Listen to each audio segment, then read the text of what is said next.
All right. All right. So, well, hello, everyone. My name is Vincent Mayers, and welcome to our webinar, Getting DevSecOps Right for FinTech.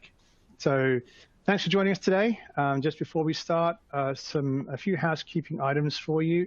First, to walk through the webinar console, if you're not familiar, that you see in front of you, all the widgets are clickable and all the windows are available to maximize and minimize, so drag them around the screen for your comfort and so on. And if you're experiencing any issues with the platform, just let us know in the Q&A box. Usually it will just revolve a refresh. So any questions you have during the webinar or about the webinar content, please ask those in the Q&A box as well. We will have a Q&A session towards the end of the presentation to answer any of those. And this webinar is also being recorded, and you'll receive the recording within the next 24 hours. So that's it from me. And without further ado, let me introduce you to Bill Manning, your webinar presenter for today. Hey, everybody. How you doing? I'm Bill Manning. One of the solution architects. And Vincent, thank you so much for the lead in here. I'm Bill Manning, as Vincent stated. I am one of the solution architects over at Jfrog. And today we're going to be touching on the fun subject of DevSecOps in FinTech. And just a little FYI on this, there are some slides with a lot of words on it. I'm not going to read the words. I'm just going to talk about them in general. We're going to do a little bit of a product demo. We're going to be focusing on some of the areas of everything from shift left in the developer responsibility, into the CI/CD integration, into the things that you produce, and the software bill of materials that you should have, because there are regulations that have that. And of course, there are more regulations coming, especially in the United States, with the Biden administration's focus on InfoSec and improving the nation's cybersecurity. So they've gone ahead and implemented this, and they will be adopted more and more by more companies. And we'll talk about that in detail. But without further ado, let me kick that off. Some of the goals we're going to have today is I'm going to talk about DevSecOps in general. We're going to talk about regulations, planning, best practices, end-to-end security, and lots of other goodness. And as stated, this is me. If you'd like to follow me on Twitter, it's just William Manning. And let's just, without further ado, let's kick it off. So first of all, I'm just going to do a little intro about us, right? So if you're not familiar with Jfrog, or you're just investigating it, or you're a long-time customer, we actually have been around since 2008, went public last year in September. But our focus as a company has been a long, fruitful process of working with massive amounts of companies in various industries and solidifying our place as being basically the name in binaries and binary security. And we like to focus on the end-to-end. One of the main features of our platform is the fact that we are a complete, developer to deployment, to code to cloud, whatever you say in terms of what end-to-end DevSecOps really means. We're built for scale. We have companies that use us for, everything from startups to, individual students using it, all the way up to some of the largest corporations in the world, all using our platform to, for binary management. And, why do you need binary management, right? And we'll talk about that too. But also too, we have the ability to integrate into basically every aspect of your DevOps SecOps solution, from your developer to your CI down to your CD, right? And we can integrate with all the various tool sets that are on the market. We're basically tool agnostic. We don't care what you use. We're one of those companies that was like, here's all the things that you can do with us. We're like a Swiss Army knife for DevSecOps, and you fit it into where you need it. One of the key features of our platform, though, is the fact that we are continuous security. And actually, last week, we actually made an announcement, that we had acquired a company, Vdoo, and their focus is on security. So our security footing will actually increase 100-fold over the coming months and years. We are truly hybrid in our nature, meaning we don't care where you install us. So you can use this in your own environment, in your own data center, in any cloud offering you wish to do. We also have our own cloud offering if you wanted to use us for that. You can integrate them both together. So we've designed this to be as flexible as possible for all of our customers to work, like I said, in the systems that they're used to, thus the ability for us to have an integrated ecosystem of everything. Like one of the things we'll talk about today, like I said, is the developer responsibility. And we'll talk about things like our IDE plugins to provide security at where it matters most. When I talk about the platform, let's just do a quick overview of some of the things we'll touch on today. And so this way you understand all the pieces and things that we offer as a solution. So number one, Artifactory, the cornerstone of our company. It's the universal binary repository manager. If you really ask me what it really, really, truly means is, in my opinion, it's actually a consistency engine. Because it manages all the third-party transitive dependencies that you use, it can manage all the builds that you use. You can use this as part of the things that you do for your SDLC, your software development lifecycle.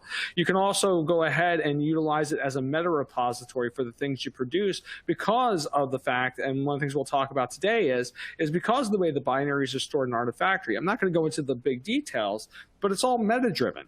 And if you're using Artifactory already, or you're planning on using Artifactory, understanding those metadata characteristics really can enhance the experience because, like I said, it's not just a place to store stuff. It's actually the context of the stuff you build and the stuff that you use and the stuff that you store. Next to that, we have Xray, which is our security compliance and vulnerability scanning tool, meaning it'll look for anything nefarious, and we're going to talk about that extensively today, those third-party transitive dependencies, and I have some fun, scary, and exciting statistics behind that. But it can also be used for things like compliance and governance, and we'll discuss that too, how you can actively utilize that as part of the solution. To the right of that, we have our distribution platform. And our distribution platform is basically you have our distribution hub, and then you have the spokes, which are Artifactory edge nodes. They're lightweight, immutable versions of Artifactory they use for deployment. And they also incorporate the security aspect of this. We have this concept of release bundles. Say you're deploying a web service. You might have a Helm chart and a series of Docker images. This allows you to package those up, digitally sign them so they're secure, and deliver them down to the edge. One of the things we'll talk about today is that there's a lot of financial institutions that have air-gapped environments, meaning you cannot connect to the internet. And we'll talk about how you can utilize Artifactory for, basically those third-party ingestion of components. And then on top of that, too, how you can actually use our distribution platform for air-gapped distribution. We'll touch on that towards the end. We have our pipelines product, which is our CI, CD, and CI orchestration tool, meaning you can use it as a straight CI, continuous integration tool, or you can use it as a continuous deployment tool, or if you already have your own set of CI tooling in place, you can use it as a way to orchestrate those jobs. At the bottom, we have access, because if we're talking about security, of course, we're talking about ACLs, we're talking about access level controls that you can actually use for your products, right? So that you can integrate into your IDP, whatever SSO you might be using, whether it's LDAP or OAuth or SAML or any multitude of those things, utilizing those to actually, have it so you have those permission models that you can have. In addition to that, we also have the things like access tokens for, more service style offerings. And then at the very top of this, we have mission control and insight. That's actually our main common, basically single vision into how everything in the ecosystem is operating. And also with our insight product, providing you characteristics. One of the things, just so you guys are aware, one of the things we've implemented over the recent months is we've opened in things like open metrics. And having open metrics allows you to connect actually Artifactory to tools such as like Splunk or Datadog or Dynatrace, or using things like Prometheus and Grafana to make sure, or Grafana, I don't know where that came from, but utilizing those to actually monitor your system. And actually, one of the things I'll show today is also that with, say, you Splunk as part of this integration, we now have an integration with Splunk and our Xray product, so you can actually have a visible dashboard into how your things are going in terms of your security and compliance over time. So let's go jump into, the main focus of this. What is a highly regulated environment? Since we are talking about fintech, we are talking about the fact that there are certain protocols and procedures that you need to adhere to in terms of being an operationally distinct company when it comes to fintech. But it also means that this is actually across the board into things like medtech and aerospace and others. But the idea behind it is heightened security, right? Things like physically air-gapped environments, not not pulling in things directly from the internet, having it as some sort of escrow where you can identify, evaluate, and look at things that you might be utilizing for your software, the ability to have, separate, access level controls for various groups and various aspects behind that. And today I'm going to actually talk about some new features that we've introduced recently. One of the things that we have behind this that can help out is a product inside of our Artifactory product called Projects, which actually will allow you to segment groups into more isolated silos and giving them more autonomy, though, to do what they need to do while still ensuring security aspects behind the control. And understanding that, having all these regulations are in place, especially in fintech, because you're dealing with money, right? And you're dealing with personal data. You're dealing with financial data. And when you guys are building what you're building as an organization, understanding best practices on how you can accomplish things better and ensure that you're providing the best level of control, around security from the developer level, right, called shift left, and we'll discuss some shift left mentality, but through the entire SDLC process, not only doing those aspects of looking at it, but also recording it and understanding that if something is introduced, how you can remediate it, and also, too, how far back does it affect affect what you're doing.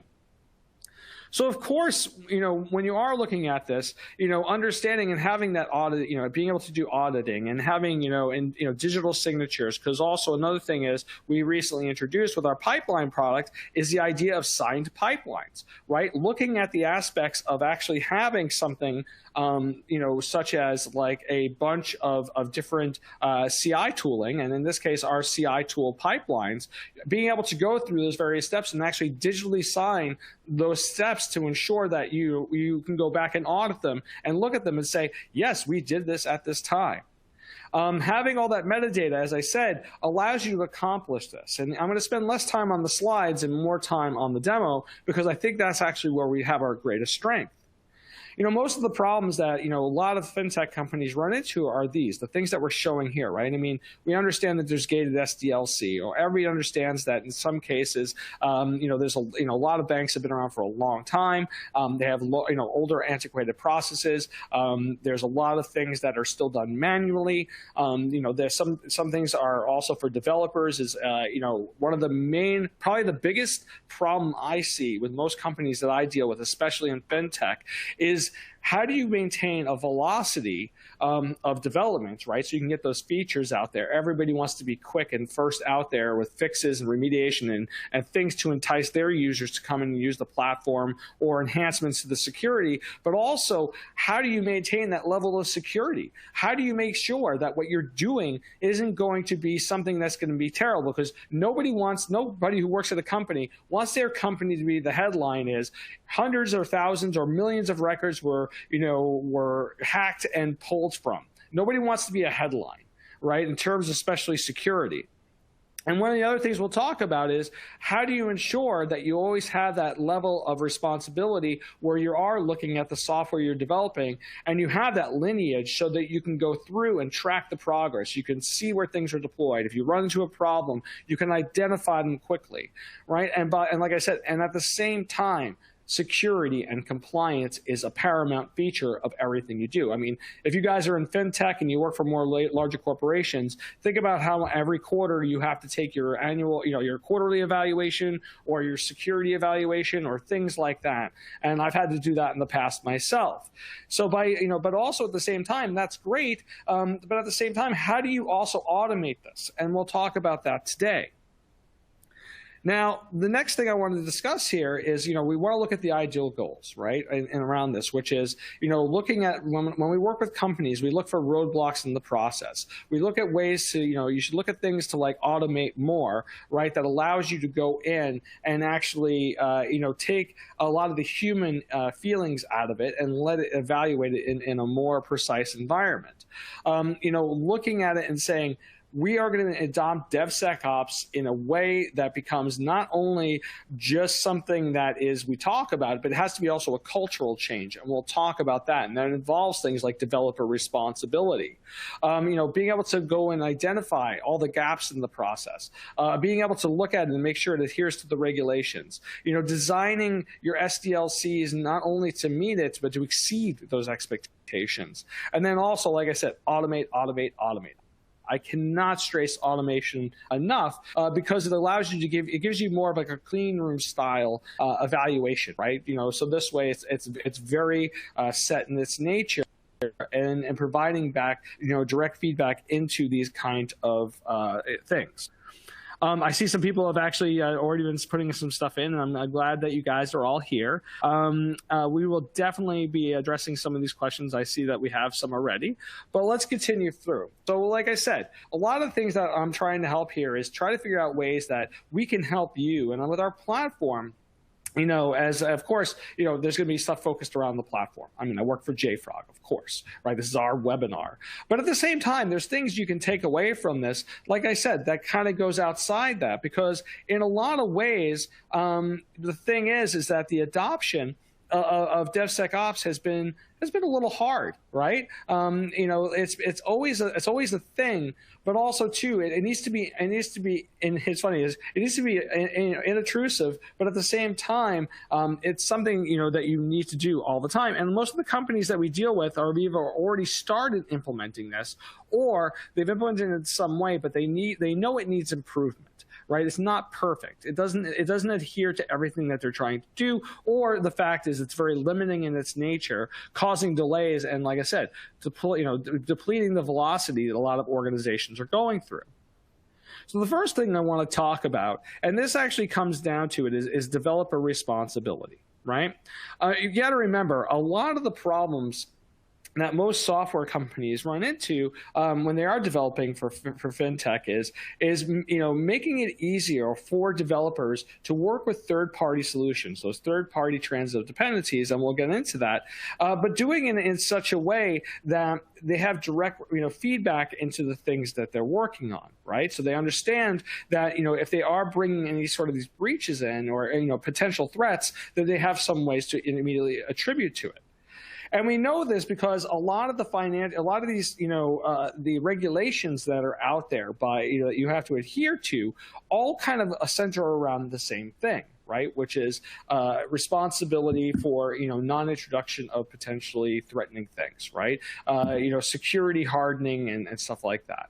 Having the ability to audit and evaluate software to make sure that there isn't the introduction of something bad, right? And there's all these various aspects for accountability and auditability and traceability and compliance, and we all know this if you work in the industry, right? This is just the thing.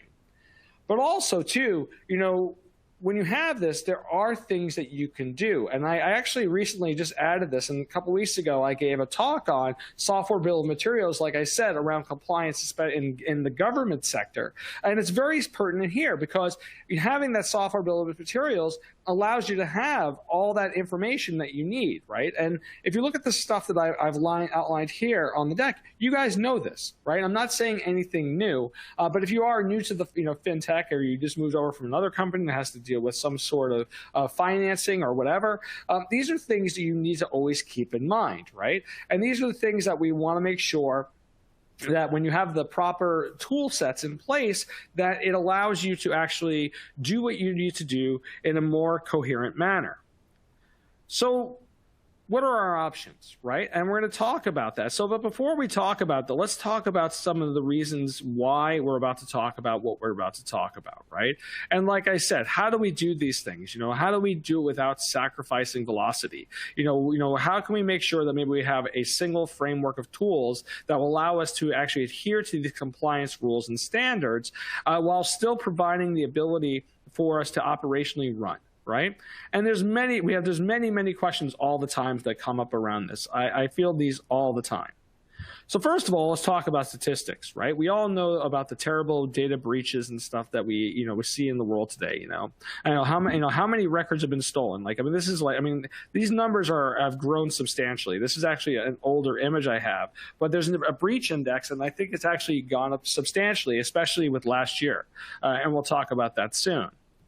But also, too, if you look here, right, these are scary numbers here. Like when there's if you don't deploy, security automation, right, you have a 95% higher, cost associated to it. It's amazing, that in some ways a simple thing can cost, financially so much, in the long term. But you also want it to be simple and precise. So this is the scariest stat that I've ever seen. And I love showing this slide, and I've showed this to other people. So for every 100 developers, there's usually 10 ops people and 1 security person. That's pretty bad, right? And so that's the reason why I always bring up the ideas of automation. Right? Automate as much as you can, because you can't, there's 1 person per 100 can't be in all places at all times.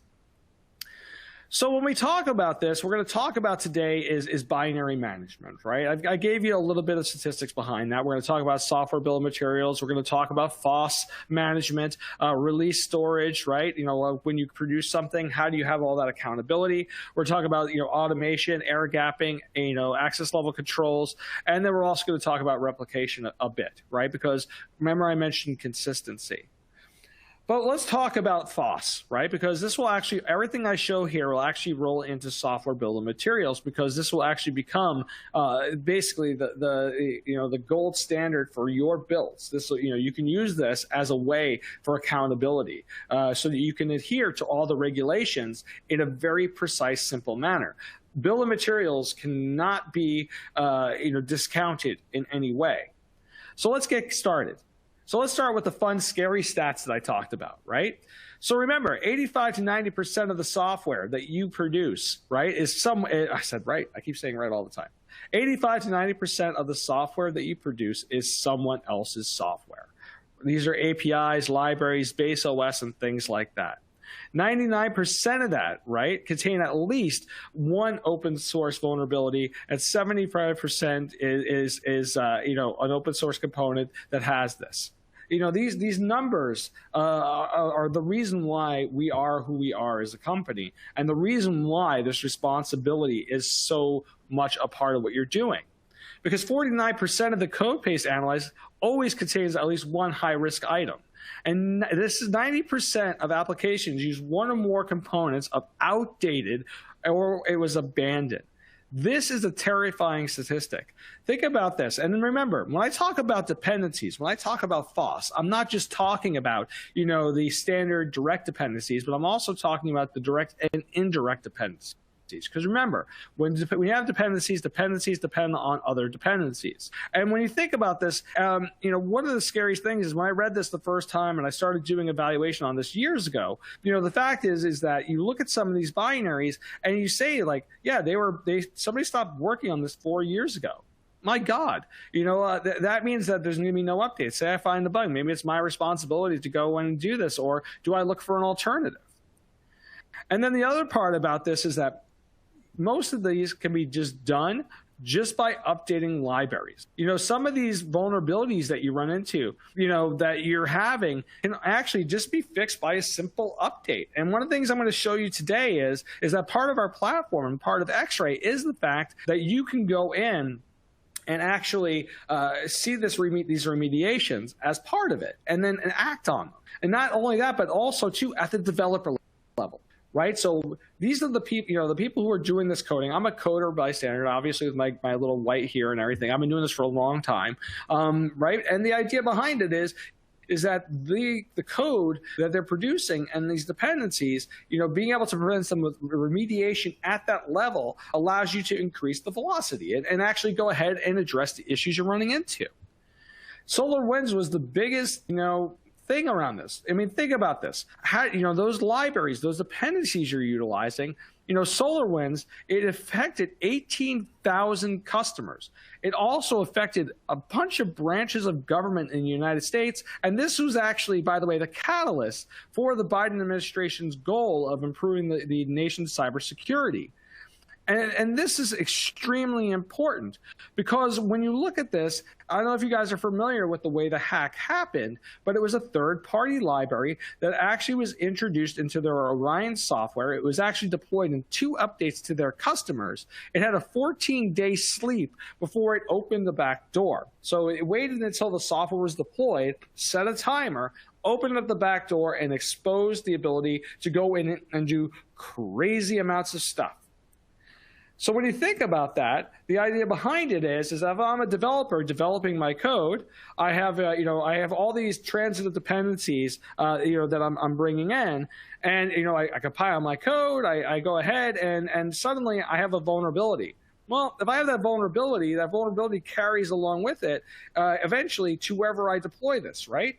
And when I have that, oh, it looks like I didn't put my little skull at the end. Sometimes the screen doesn't go right. But understanding, all these level of complexities on where these software components live and how deeply they're buried and how something so tiny can actually expose so much. So when I'm looking at this, that's where the software bill of materials comes in place. I need to know where these potential threats were actually introduced into my system. And by having that, it also lets me know what I used, how it was built. Was there any environmental variables that were set? What kind of information was there? If I went through an SDLC, dev, QA, staging, production, I can collect as much additional metadata as along with that to adhere to the standards, but also when I go in, if I do find something nefarious or it does not meet my compliance or something gets exposed, I can trace that information to find out from the onset what happened, right? It allows my root cause analysis to be quicker. Right, and then my remediation to be more expedient.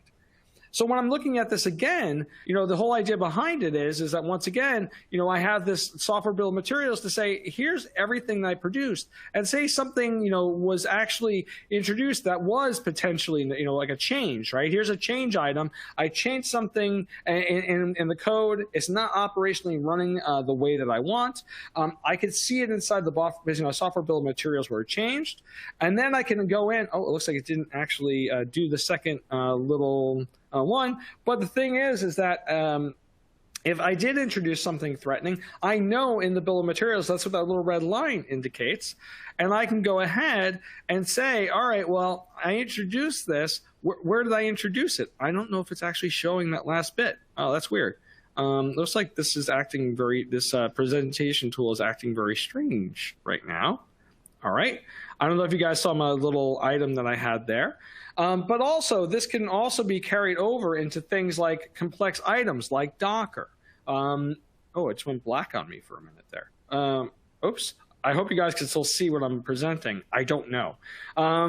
But things like Docker, which are complex entities, right? And when you have accountability and a shift towards virtualization, you need to know not only the application you're running, OS is in it, all the pieces and components that are part of this. And this even goes over to things like web services, where you might have multiple images of Docker, right? And a Helm chart, and being able to take all that information and turn it into a bill of materials of a bill of materials, and understanding all the software that you're creating. And by introducing something like our X-ray product, this allows you to go in and find all those pieces and components that are inside, understand where they were utilized and how they were utilized, and then on top of that, provide end-to-end continuous security and metadata management and things like that. Now, X-ray, the way it works is it corresponds, and I'm going to demonstrate this, but I want to kind of just have a quick overview just to kind of show you how the pieces work. So Artifactory works on the idea of checksums, right? All those binaries that you put up in there have a calculated checksum behind them. And our X-ray product uses those calculated checksums for those values of those binaries that you either third-party transitive dependencies you use or the stuff that you build, and it takes that index and it matches it against potential threats. And then you can write rules and policies to evaluate those binaries and perform specific actions. And these actions can be like block the consumption of a binary, flag it, being able to add additional metadata, queue off a secondary process, notify the proper people internally that they need to go in and address this. But it's a way for you to have full accountability of everything that you do. And the thing is I'm going to go ahead in a few moments, I'm going to give a full demonstration of everything that we're talking about, and I'm going to show you some of the aspects of the things that you need from those compliance, such as the ability to provide all this information so that you could philosophically have a development organization that has security built into it, and have it from, like I said, shift left at the developer level, how you can have a part of the CI process, how you can have a part of the release process, and have that accountability and auditability and traceability so that you can, if something does go wrong, you have root cause analysis easily. You have the ability to go in and if you get audited, you can provide data functionality back immediately, right? It's to expedite the process. And on top of that, and then we're going to talk a little bit about air gapping, right? And if air gapping is a big thing with a lot of financial institutions, and we have plenty of information on how you could take like an Artifactory instance externally, have that with Artifactory and X-Ray, bring in those binaries, have a transfer medium, and immediately have those available inside of Artifactory itself for the internalized developers. If you can't have the ability to pull directly from the internet, this is ways to do it. But also, too, we have air gap distribution, and we'll talk about that, too. The ability, if you have remote sites, how do you package up binaries that you need to deliver it, package it up in such a way that it's digitally signed and available, bring it to a location, upload it, and still have the same results that you had in your one environment to the other. And then before, I'm looking to make sure I have enough time to do the demo, so I'm kind of going through this a little faster, and I hope that the visuals, you can see them, because I can't see exactly 100% what I'm presenting right now, because I'm getting a weird screen. That's okay.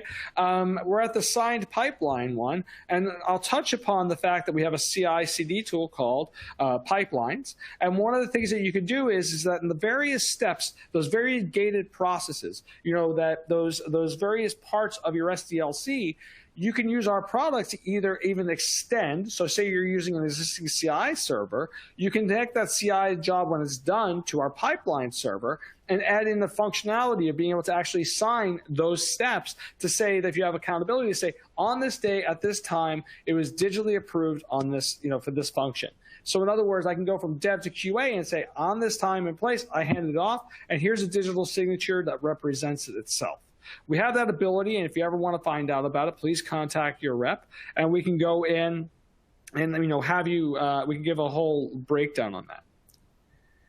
Now, enough time of me doing slides. I'm not. I slides always. They're great. They're good information to start, but it's always good to dive in and actually show something, right? So let's go ahead and do a demo. So let me show you some things like how to implement shift left, right? How do you actually implement it into your process? We'll also talk about, I'll show you a couple of jobs and how you can integrate that in. And then we'll also talk about, some of the release bundle aspects, but I want to show you the accountability behind that. So let me go ahead and share my screen, and I am going to try to attempt to share my screen. It's having an issue, it looks like. Oh, here we go. I'm going to share what is going on here. So let's go ahead and let me show you, this is the latest version of our Jfrog platform, right? I'm not saying just Artifactory, but our Jfrog platform. And if you've worked with, Artifactory enough, let's go ahead and let's look at one of the new features and functions in here on ways that you can actually go ahead and even segment what you're doing. So as I stated before, actually in one of our latest versions of the product, we actually implemented the idea of projects. Projects before we had this, you were either a super user or a controlled user in which you had to have certain enablements. That was great. But I'll tell you right now, in larger organizations, it was hard because the thing is that there was so much dependency on the person, on whoever the super admins are, to actually go ahead and do things like create repositories, assign permissions, add people to those permissions and whatnot. When we introduced the project aspects, one of the key factors of introducing the project aspects is autonomy. So you can actually now create a project in Artifactory where you can have specific roles and specific groups, but the best part is you can have a project admin. And the project admin can have control over various aspects of this project, such as you could set things like storage quota and limits. Everything will be associated to a project key, so you can query it to find out data. If there is a breach, you can trace it back through just that specific project. You can have them manage their own resources, such as their own repositories and builds. They can invite their own members, right? So they can add people. You have the ability also to share binaries between projects, at certain levels, right? So maybe you have one team that, creates security modules for every product you produce. You can share them between projects and teams to assign whether they're read-only access or not. You can actually have them either you implement global security or even more localized security. So they can have the global aspects that might be the heightened security, and they might have their own set of even stronger security bases, say for things like developers. And the best part is, like I said, is that they can have their own autonomy. But what it comes down to it is that when we're using this, remember, we're going to talk again about repositories, right? And repository security, those third-party transitive dependencies. So you have local repositories where you do your builds, right? This is where you have like your dev, your QA, your staging, your production, right? These are where the binaries you produce, the things you build, the Docker images you have. This is where it all goes in. And whenever you define a repository, even your own type, you have the ability at the bottom to say Jfrog X-ray integration. This is before where I was talking about our X-ray product does evaluations based on metadata lists based on the checksum. I'm not going to go too heavily into the checksum based, but just so you're aware, if you're not aware with the way we store our binaries, is every time you upload a binary into Artifactory, we calculate this unique SHA-256 checksum.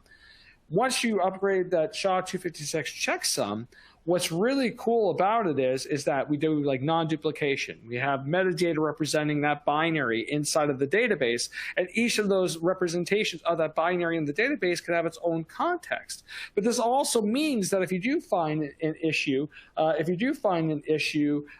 from that you can actually go ahead and actually see if this binary touched other builds and other jobs, right? Understanding the blast radius, how much did this affect? Now, saying that, that means that our X-ray product uses that same valuable metadata to do its X-ray evaluation, meaning that it's extremely efficient because it's actually not checking the physical binary, but the metadata representation behind it.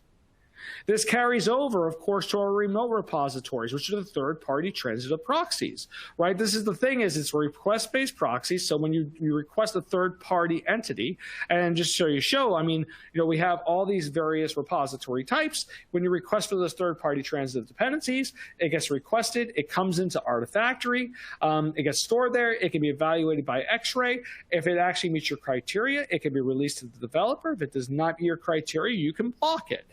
You also have the ability to go evaluate it and then release it if it doesn't actually seem to be something that could be potentially threatening, because maybe a binary got reported with a specific function, and the specific function you're not using, right? So it doesn't really affect you, so you can kind of override it.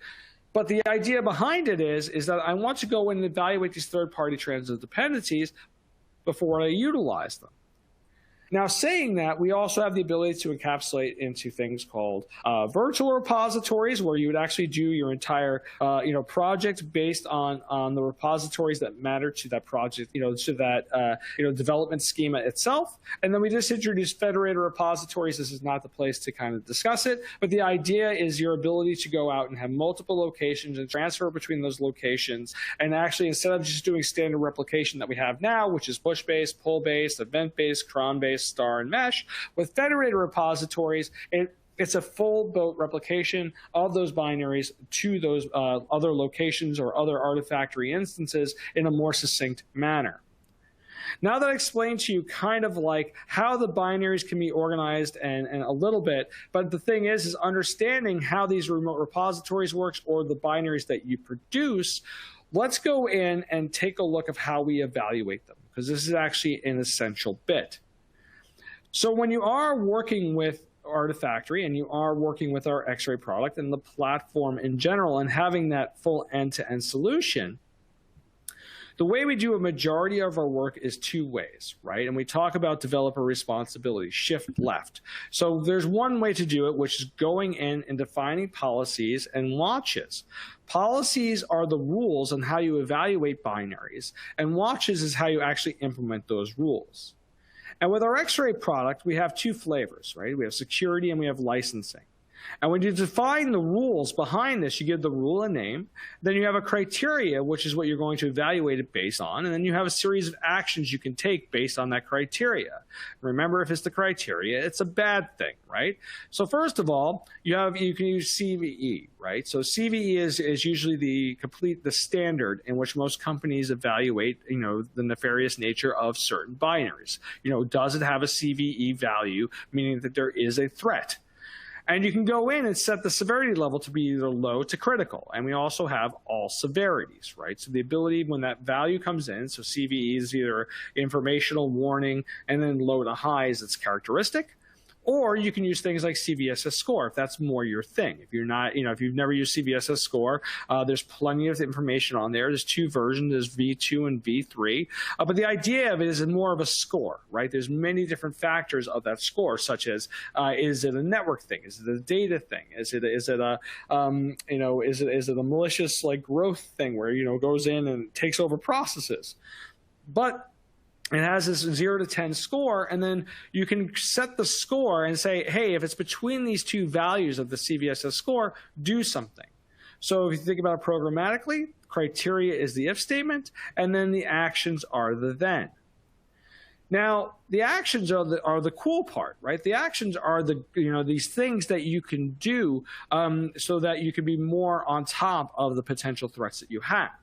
So first of all, you can use our webhooks, right? So you can design a webhook, have a JSON post, and post this information somewhere, right? So it could be something actionable like Jira or something like that. And just so you know, by the way, if you're a user of, say, something like Microsoft Teams, we're also going to be introducing a new Microsoft Teams integration and some other integrations in the future to make this more of an active participant too. When you define a watch, which is how you actually apply a rule, one of the parameters is an email address, and this will actually allow you to send an email to said recipients. We also have the ability to do another email in this case, right? So say you have a critical issue, and you have a red team that says, hey, red team handles all high priority items, you can send it directly to them. Now, I'm going to give you a little bit of a best practice that I give to most of our customers that come in and they're just starting to implement X-Ray and Artifactory, okay? The first thing is the next set of features are very aggressive. And if you're new to this, I'm going to tell you right now, if you implement these features and you've never evaluated the binaries that you're using, you're going to break everything. Everything is going to shut down depending on the values that you set, right? Because we're going to block a tremendous amount of things you probably don't even realize you're doing.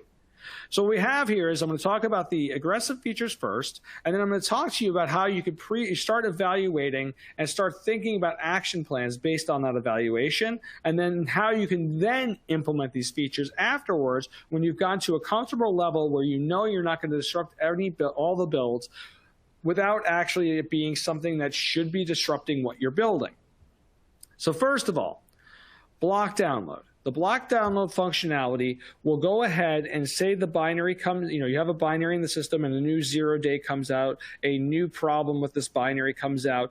It's a critical nature or whatever you set the threshold on the evaluation for. It will block the consumption of that binary from that moment forward until you allow it, right? Or not allow it, maybe.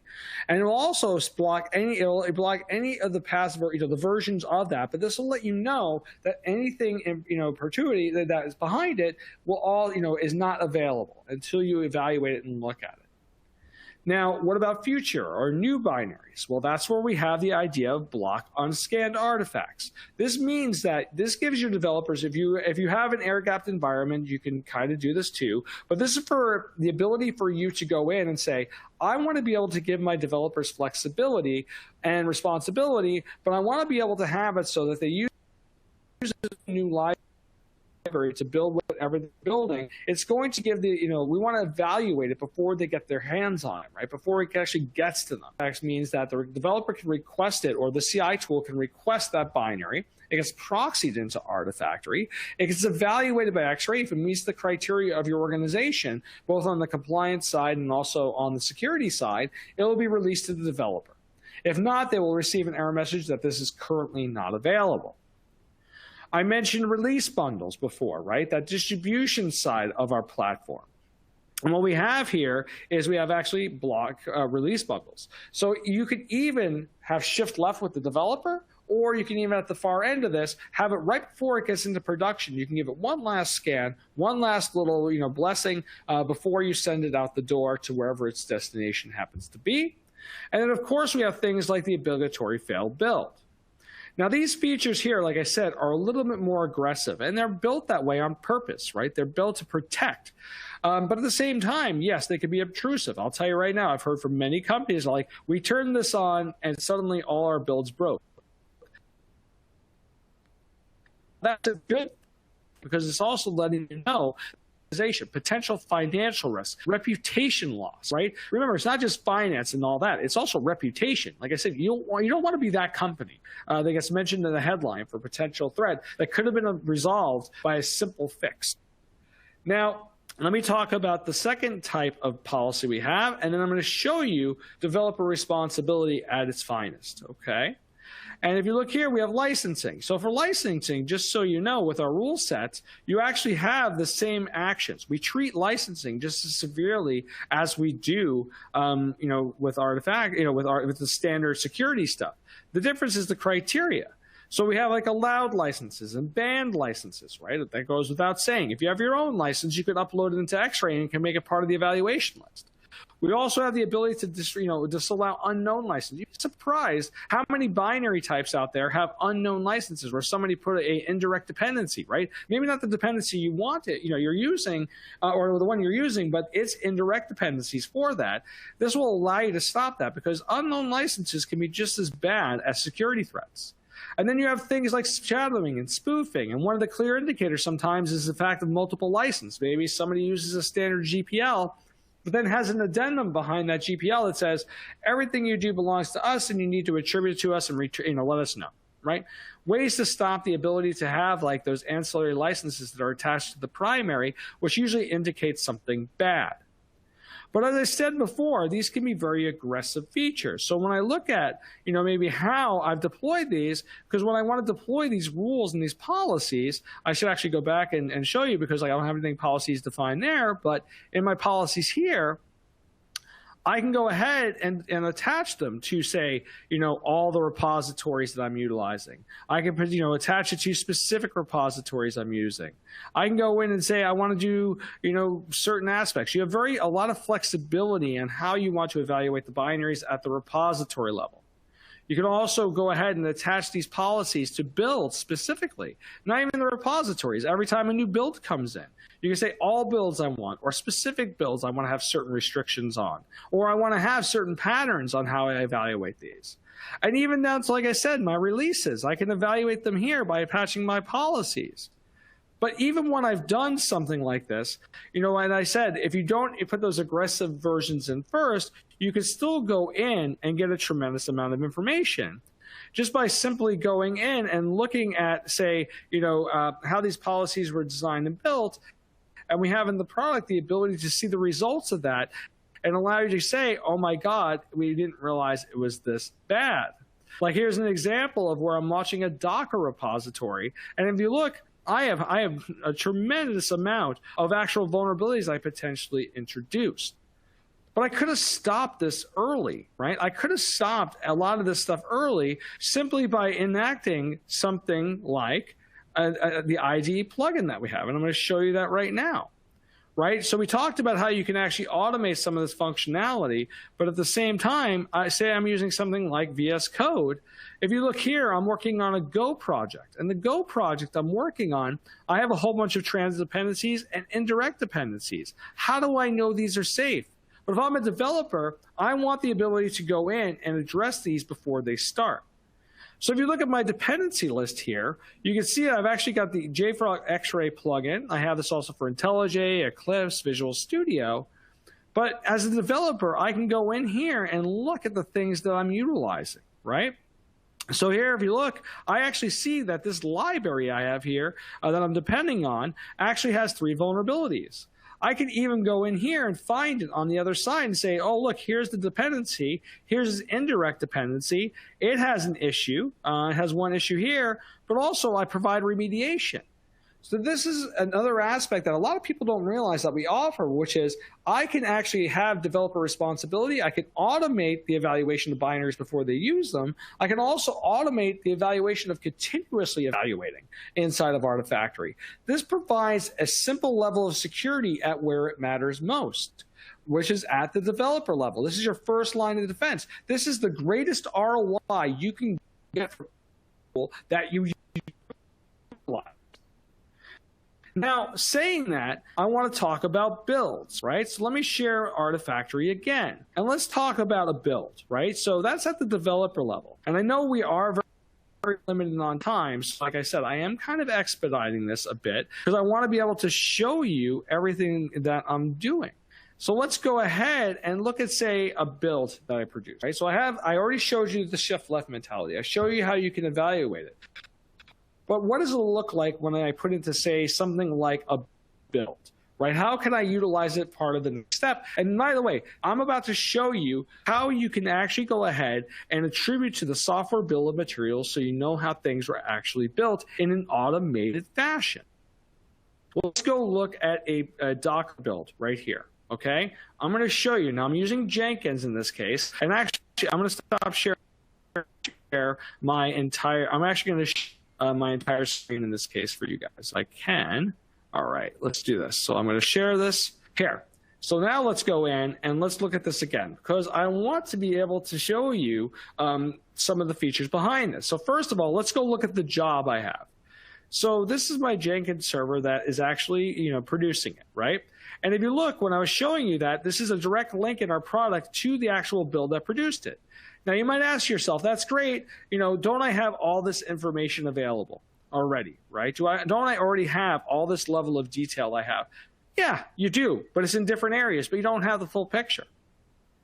So let's go take a look at what it produced. So first of all, let me show you the steps that I took to get to here, right? Let's go look at that right now. So if I look at these steps, you can see where I'm actually like cloning this out of my GitHub. I'm going to show, here's my dependencies I'm pulling. I'm going to build and deploy it. I'm going to test it. I'm going to X-ray scan it, and I'm going to promote it. Now, if I were to show you what that looks like, I'm going to show you right now. Let me log in, and I'm going to show you with the job I had that produced that and what that looks like. Okay, this actually was logged in, and then it took me out.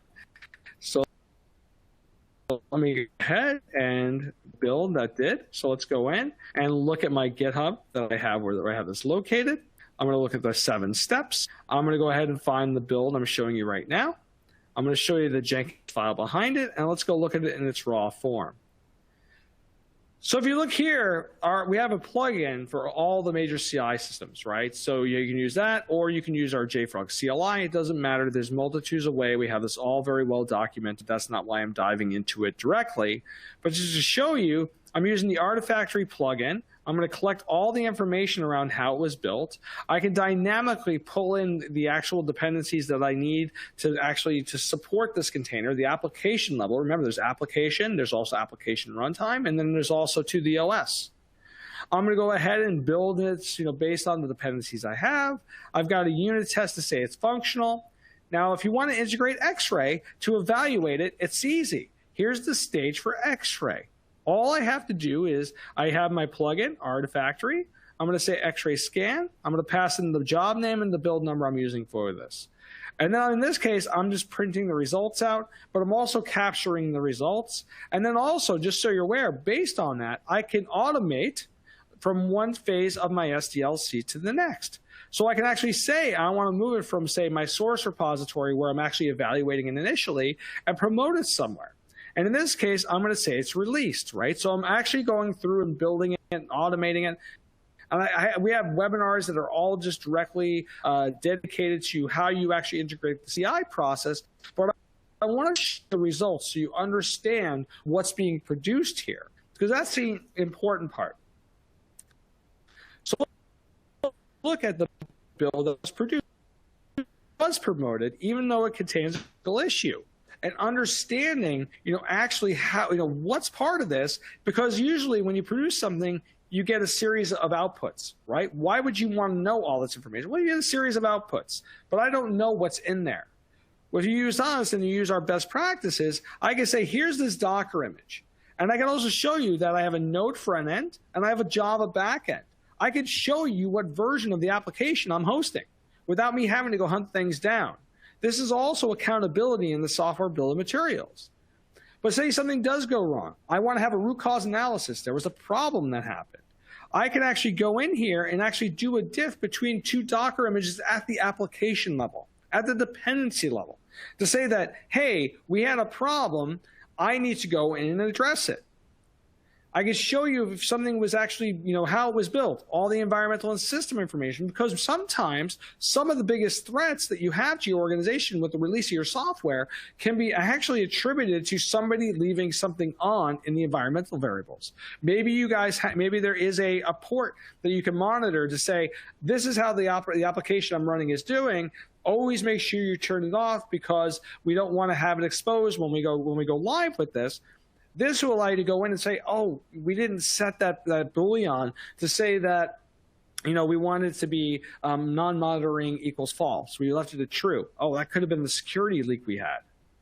But also, now I can show you every little component, every third-party transitive dependency that was actually utilized for this, right? The base OS, the runtime, the application. And if you look here, this container has over almost 1,100 violations.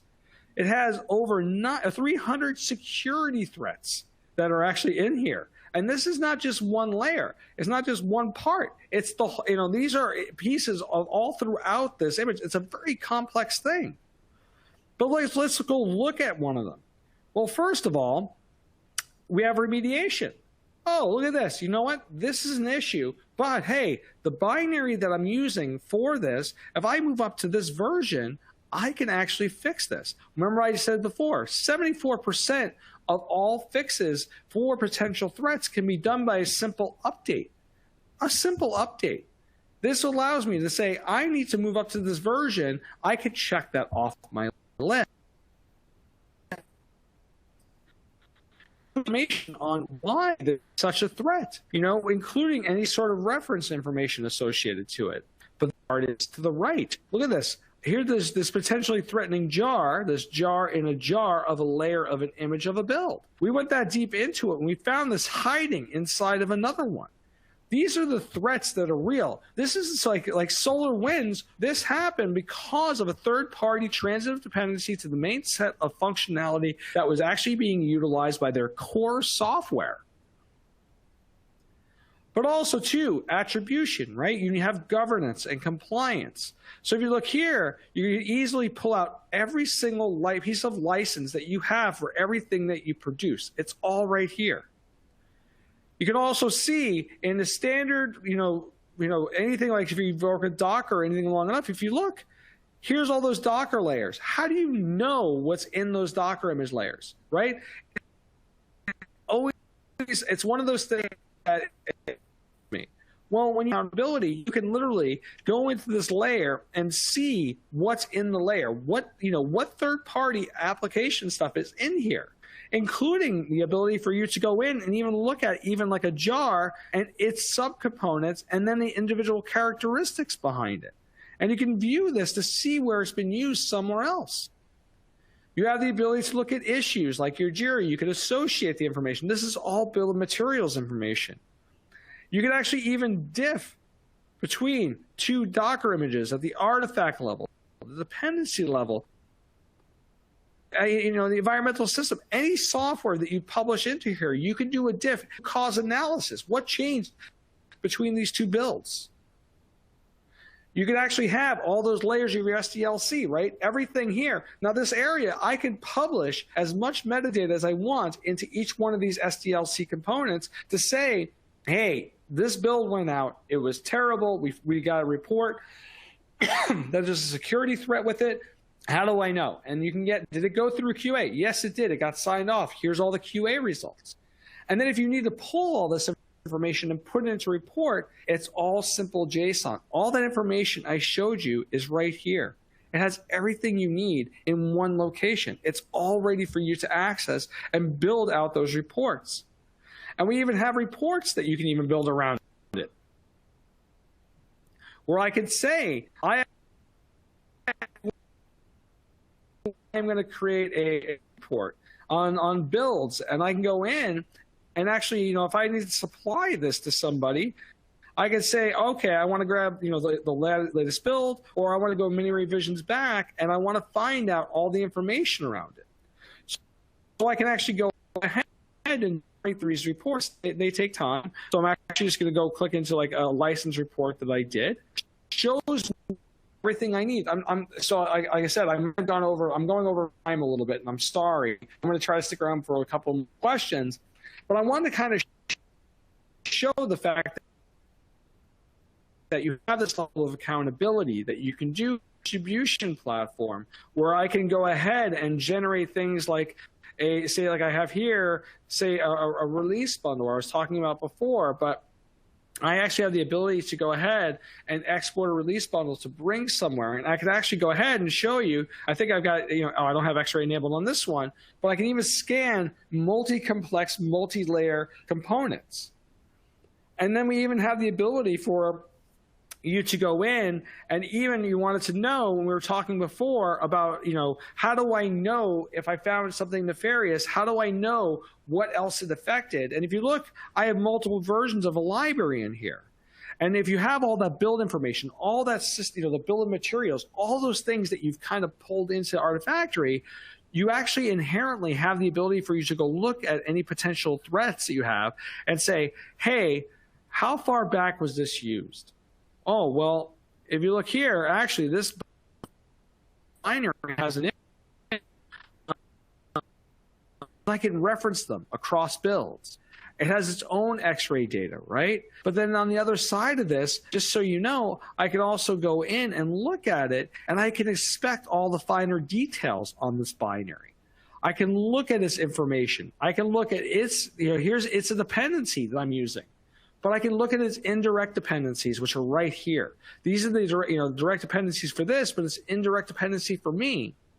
And I can see the scope and the scale in which I've actually had something utilized. Having that bill of materials, instant remediation data, the ability for root cause analysis, information, tracking and tracing, it's all built into our platform. I wish I had another hour to discuss this and dive into it. But then the thing is that I do want to show one thing, because I think it's one of the coolest new features that we've implemented. I talked about monitoring. How do you monitor this? Well, you can monitor this in Artifactory. That goes without saying.